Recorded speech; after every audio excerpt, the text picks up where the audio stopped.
दिल्ली के मुख्यमंत्री अरविंद केजरीवाल की गिरफ्तारी के बाद विपक्ष के रडार पर भाजपा की सरकार आ गई है। विपक्ष बीजेपी को तानाशाही और विपक्ष को खत्म करने की साजिश का आरोप लगा रही है। इस मुद्दे पर झारखंड बीजेपी और सहयोगी आजसू का कहना है कि कानून अपना काम कर रही है और कानून से ऊपर कोई भी नहीं है।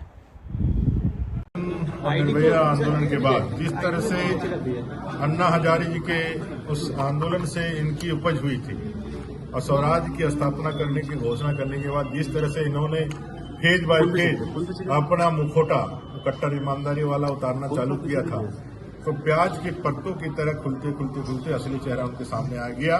पाठशाला का वायदा करने वाला अरविंद केजरीवाल जी मधुशाला के चक्कर में आज हवालात के अंदर है। विपक्ष तो कह रही है कि प्रतिद्वंदियों को हटाने के लिए ईडी, सीबीआई और आईटी का न्यायपालिका है, न्यायपालिका से राहत मिल जाना चाहिए। आपके पास संसाधन है, आप लोगों के कारण, आप लोगों के ताकत के कारण रात में भी आदरणीय सुप्रीम कोर्ट और बड़े न्यायालय जो है आपको सुनते हैं।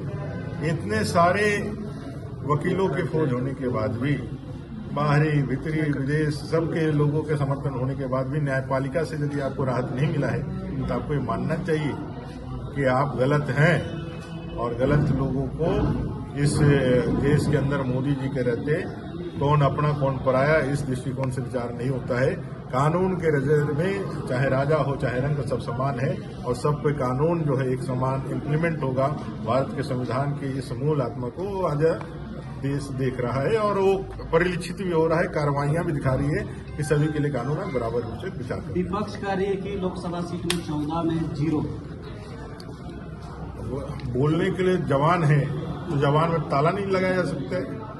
बोलने के लिए कुछ भी बोल सकता है। अब बोलने के लिए बोल रहे हैं तो बोलिए, उसमें क्या उत्तर दे सकते हैं। जनता के बीच में जाइए और जनता 14 लोकसभा भारतीय जनता पार्टी के नेतृत्व में जीतेंगे। 400 एनडीए जीतेगी, 370। डॉक्टर श्यामा प्रसाद मुखर्जी को श्रद्धांजलि देते हुए भारतीय जनता पार्टी कमल खिला करके प्रधानमंत्री जी को 2029 नहीं 2047 तक भारतीय जनता पार्टी की सरकार में कहा जा रहा है कि लोकसभा से पहले एक बड़ा टर्न आउट है और विपक्षियों को परास्त करने के लिए इस तरीके का किया जा रहा है।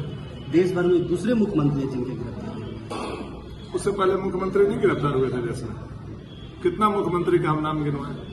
लालू प्रसाद यादव, ओम प्रकाश चौटाला, जयललिता जी, करुणानिधि जी, कई मुख्यमंत्री पहले गिरफ्तार हुए।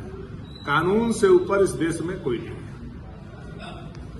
और रहा बात केजरीवाल जी का, तो ये तो कट्टर ईमानदार थे।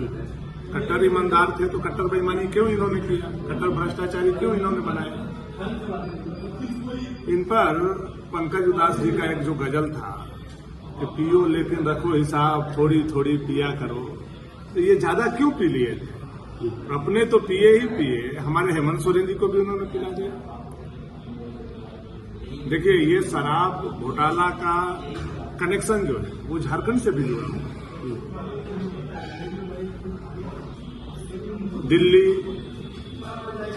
छत्तीसगढ़ और झारखंड तीनों चीफ मिनिस्टर किंगपिन है शराब घोटाला। चाहे वो अरविंद केजरीवाल हो, चाहे बघेल जी हो या फिर हेमंत जी हो। और इसके पीछे मास्टरमाइंड भी जो है उसकी भी गिरफ्तारी होनी चाहिए।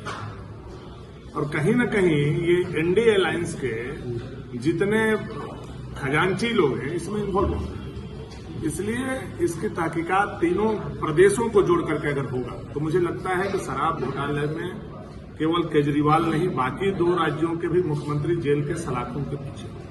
शराब घोटाला में अब झारखंड में भी बन जाओ तो आपको तो जानकारी है, यहाँ तो इंक्वायरी सेटअप है, ये अलग बात है। लेकिन आप देखिए, जिस होलोग्राम की बात है, जो होलोग्राम यहाँ आया वही होलोग्राम छत्तीसगढ़ में और वही होलोग्राम का उपयोग दिल्ली में किया गया।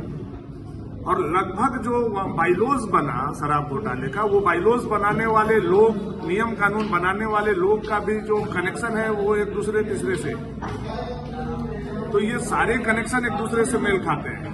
मैं तो ये मांग करता हूँ सीबीआई और ईडी से कि शराब घोटाले का जांच छत्तीसगढ़ और झारखंड में भी उसी तर्ज पर होनी चाहिए और उसी के तहत होनी चाहिए जिसमें हमारे अरविंद केजरीवाल जी के ऊपर और उनके टीम के ऊपर।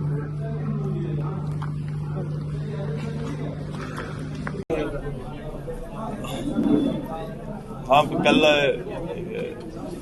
मुख्यमंत्री दिल्ली को ईडी ने गिरफ्तार किया है। तो अब ईडी के कोर्ट में वो जाएंगे, अपना पक्ष रखेंगे। कैसे देखते हैं जो विपक्षी पार्टियां टारगेट कर रही है सरकार के ऊपर?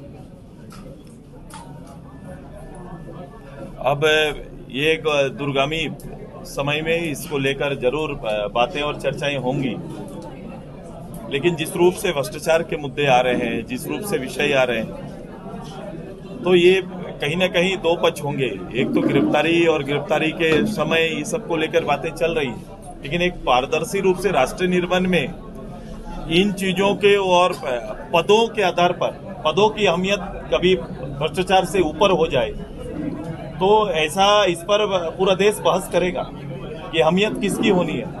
अहमियत में दोनों पर बहस चलेगा और ये अभी एक छोटा बहस से ये समाप्त होने वाला नहीं है।